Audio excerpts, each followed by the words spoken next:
The 2025 Chevrolet Equinox marks the start of a new generation for the popular compact crossover. The styling is upgraded, the interior improved, and the trim lineup is slightly simplified. In this video, I'm focusing on the gas-powered Equinox. There's also an Equinox EV, but I'll cover that model in a separate video. So for today, let's figure out which 2025 Chevy Equinox is the right one for you.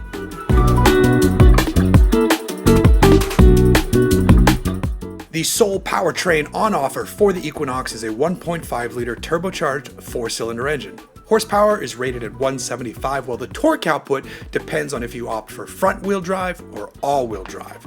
The front-wheel drive models produce 184 pound-feet and pair with a CVT, while the all-wheel drive makes 203 pound-feet and gets an 8-speed automatic gearbox.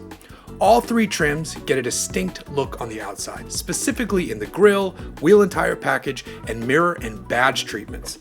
In the cabin, every version also gets an 11-inch gauge cluster display that pairs with an 11.3-inch center screen. Google built-in functionality is included, but you can still access wireless, Apple CarPlay, and Android Auto as well, at least here on this gas-powered model.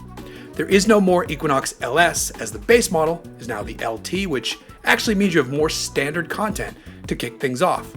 At the corners, you'll find 17-inch wheels finished in a dark Android and machined face contrasting scheme wearing all-season tires. The side mirrors are body colored and heated. The front and rear lighting is LED, and the rear glass gets a dark tint applied to it. The LT's cabin features a 6-speaker sound system, remote start, cloth trim, a heated steering wheel, and heated front seats.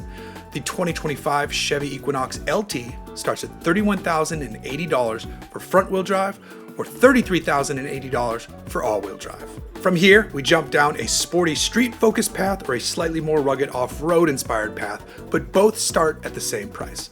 Let's talk about the new Equinox Activ first. Riding on 17-inch wheels, you get a set of all-terrain tires for a slightly tougher look.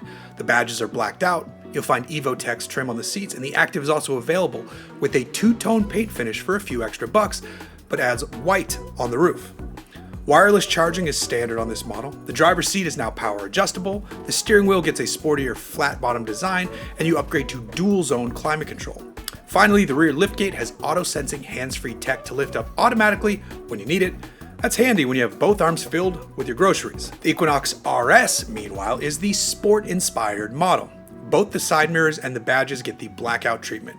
In fact, you can go two-tone here too, but the roof is black instead. At the corners, the RS wears a set of 19-inch aluminum wheels. In the cabin, the seat trim is finished in suede microfiber and the steering wheel is fully rounded, unlike in the Activ. Otherwise, the RS and Activ are essentially the same with respect to features. It's really a stylistic difference with these models. And that's why both the Activ and RS front-wheel drive models start at $35,975, while all-wheel drive jumps to $37,975. So which one should you buy? Well, I think it's great that all models are well under $40,000. I think you can get the most bang for your buck by simply sticking with the LT. You still get the full-size screens inside, plus heated front seats and remote start. If you really want the power adjustable driver's seat, dual zone climate control, and wireless charger, you can always add that on via the $2,200 convenience package. Make sure you get the all-wheel drive model though, as you'll prefer the slight bump in torque, but also the 8-speed instead of the CVT.